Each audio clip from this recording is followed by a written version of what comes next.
ere ha tliswa le bana ba banyenyane ho yena hore aba ame empa barutwa itse ha ba bona ho ba ba khalimela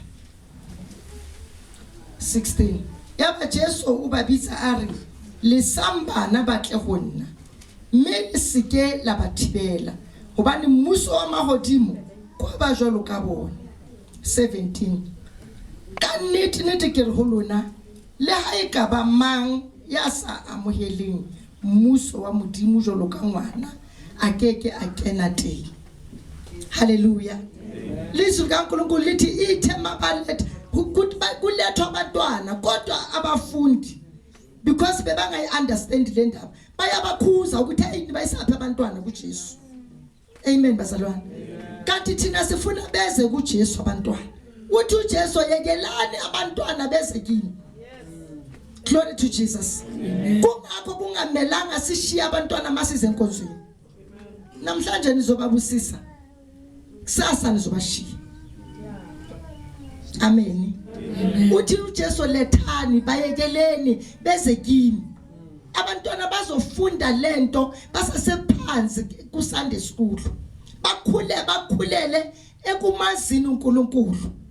Bakhule labantwana one day kuzabe kungama prophetess kungabafundisi kungabavangeli kuyiyo yonke lento uma nina nizobaletha enkonzweni. Makagcina lapha nezweni like uthi uma nina u17 uthi kaniti ke go lona le ha ikaba mang ya sa amoheli mmuso wa modimo jwalo ka ngwana a keke a kena teng. Why kuthiwa ongamkeli umbuso wezulu njengomntwana? It's because umntwana umshaya manje makaqeda lapho uqolile.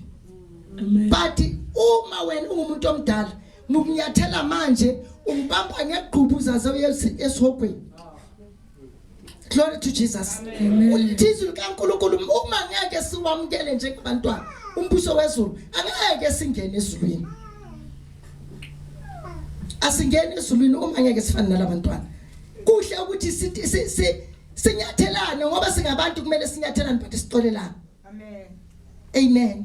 Kuyabonakala ukuthi ukhona la sizoya khona sizofika la siphokophele khona because sikhona la asizanga ngoba sichitha isikhathi kodwa size la ngoba siyazi ukuthi ukuphi lapho siya khona. Amen bazalwane.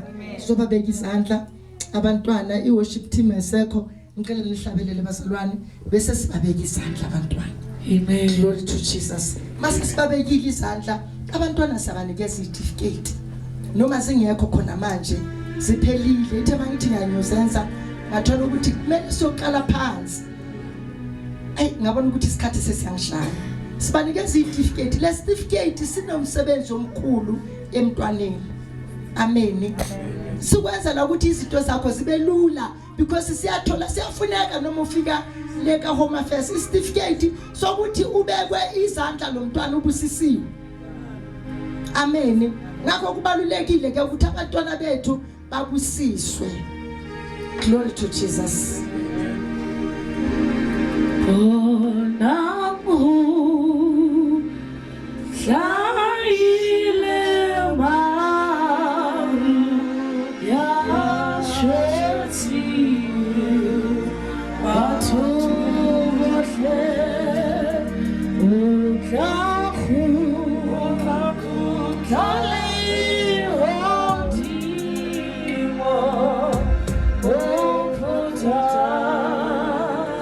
But